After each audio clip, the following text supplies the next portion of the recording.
هنا ميزوهارا كانت في المستشفى مع جدتها وقالت لها هي الممرضة مش هتيجي اصلا انا عندي درس ولازم اروح دلوقتي.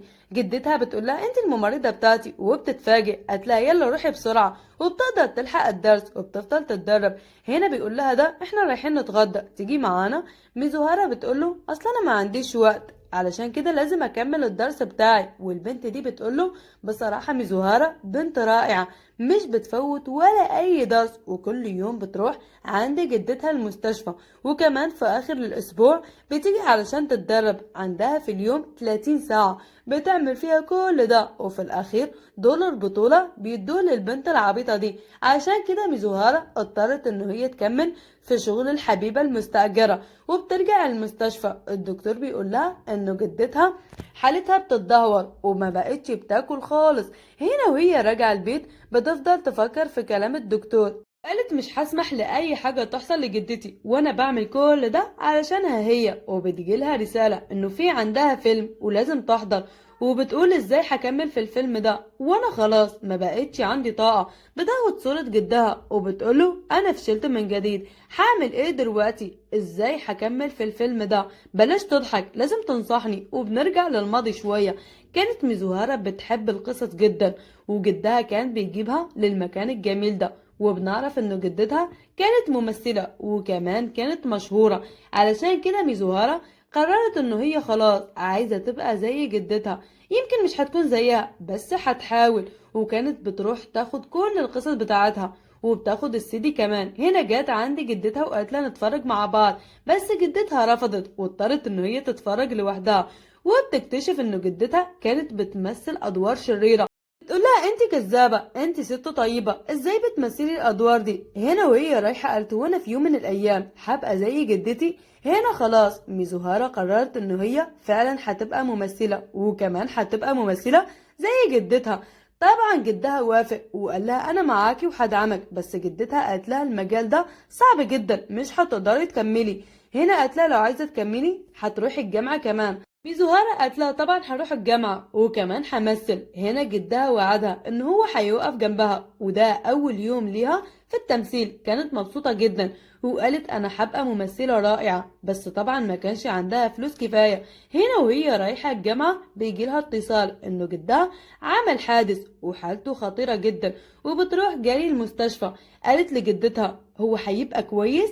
بس جدتها قالت لها بصراحة ما نعرفش، بس قالوا انه حالته خطيرة جدا. وبتروح ميزوهارا جاري تقول جدي وعدني ان هو هيقف جنبي، وبتيجي المكان اللي كان بيجيبها عليه وبتفضل تدعي وبتقول جدي هيشوفني ممثلة، اكبر ممثلة في الدنيا، علشان كده لازم يعيش. وبترجع للمستشفى جدتها بتقول لها كويس ان انت جيتي، اصل هو طلب ان هو يتكلم معاكي. ميزوهارا بتقول لها ما تخافيش هو هيبقى كويس. وهنا بيقول لها حلمك هيتحقق، علشان كده لازم تعملي جهدك والاحلام بتتحقق. وخلاص دي كانت اخر جملة قالها له وبيموت. وبنرجع للحاضر. هنا ابتدت تعيط وقالت له هو انت ليه كدبت عليا؟ ليه قلت لي ان الاحلام بتتحقق؟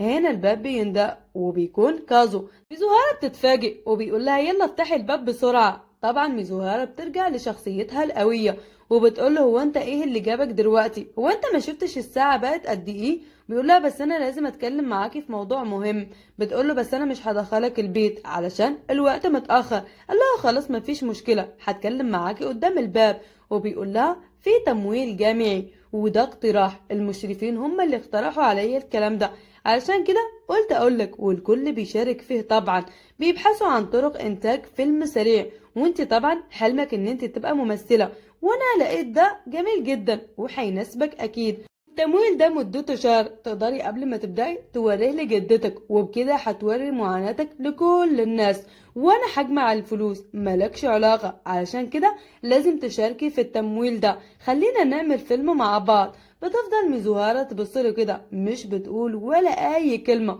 وهو كمان بيبصلها طبعا مستني رد منها. بس ميزوهارا بتعتذر منه وبتقوله لازم افكر في الموضوع ده، هفكر شوية. كازو بيقولها بس احنا ما معناش وقت زي ما قلتلك شهر. وبتقوله هو انت ما بتسمعش؟ قلتلك هفكر شوية. وبتقفل الباب في وشه. فضل واقف كده مش بيفهم اي حاجة وبيرجع لبيته بيقول انا بجد هتجنن، هتفكر في ايه بالظبط؟ هو ده مش حلمها يعني؟ وبيقول اوقات بحسها غريبة بتفكر بس في غيرها مش بتفكر في نفسها، اصلا دلوقتي امتى هترد عليا؟ وطبعا الفضل كله يرجع لسومي زاجورا، هي اللي اقترحت عليها الفكرة دي، وطبعا ما كانتش عارفة انها بتساعد ميزوهارا. هنا بيقول عندنا مشكلة الوقت، التمويل عنده بس شهر، وبيفتكر لما ميزوهارا قالت له انه ده حلمها، وبيقول ما عندناش حل تاني غير اننا نستنى، وكانت هي دلوقتي قاعدة بتفكر يعني. هنا بيقول خلاص انا هحاول اساعدها على قد ما اقدر، وبيندق عليه الباب، طبعا كانت ميزوهارا. ابتدى يفاجئ وقال ميزوهارا بالسرعة دي فكرت يعني، ولما بيفتح الباب بتفضل تبص عليه كده وهو كمان بيبص عليها، وبيقول مع نفسه هي ميزوهارا هتفضل ساكتة ولا ايه؟ وبيقول لها خلاص القرار قرارك في النهاية، وانا مش هضغط عليكي خالص. هنا ميزوهارا بتقوله هو انت تقدر تعملها يعني؟ انا بصراحة ما عنديش وقت علشان اضيعه، علشان لو كنت قادر تعملها قولي دلوقتي. وطبعا كانت ميزوهارا متوترة علشان اول مرة تتكلم معاه بالشكل ده يعني.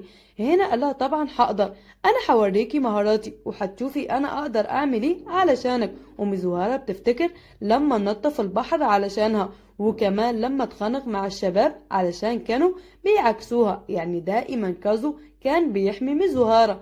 لما كان بيستأجرها بس علشان يساعدها ماديا علشان تكمل حلمها. هنا ميزوهارا بتطلب منه ان هو يساعدها انها تصنع فيلمها علشان جدتها تشوفه، وطبعا كانت مكسوفة علشان اول مرة تطلب من حد ان هو يساعدها. هنا كان متفاجئ وبيقول لها خلاص غالي والطلب رخيص، انا هعمل اي حاجة علشانك وهكمل معاكي للنهاية مهما حصل، هبقى واقف جنبك. وتاني يوم ميزوهارا بتروح الجامعة كأنه مفيش أي حاجة. أما كازو بقى كان بيشتغل على التمويل، حتى أصحابه كانوا متفاجئين منه، الشغل ما كانش مركز في أي حاجة غير التمويل. ولما روكا كانت بتتكلم معاه ما كانش سامعها وكأنها مش موجودة خالص. سومي ساكورا بقى كل يوم بتروح للمكان اللي كانوا بيتقابلوا فيه بس ما كانتش بتلاقيه، مع انها قررت تفتح معاه صفحة جديدة، بس هتعمل ايه حظها كده. اما ماميسان خلاص حياتها بقت مملة واكتشفت انه هي ملهاش لازمة في الحياة. ميزوهارا رجعت اتقابلت مع كازو بعد فترة، فضلوا يبصوا لبعض كده. وطبعا لما رجعت للبيت كانت تفتكر لما طلبت من كازو ان هو يساعدها، وكانت مكسوفة جدا علشان مش متعودة تطلب من اي حد المساعدة، متعودة ان هي تعتمد على نفسها وبس. بس كانت مستغربة ليه كازو لما كان بيتكلم معاها كانت ملامح وشه غريبة وكأنه بيحبها. قالت لو بيحبني ده بجد غبي، سايب كل الموزات حواليه وحب بنت زيي كلها مشاكل. وخلص الموسم التاني، يمكن يكون في موسم التالت، لو نزل اكيد هنزله. ما تنسوش الضغط على اللايك علشان يوصل لاكبر عدد ممكن، واللي مو مشترك بقناة اشتركوا وفعلوا الجرس علشان يوصلكم كل جديد. يلا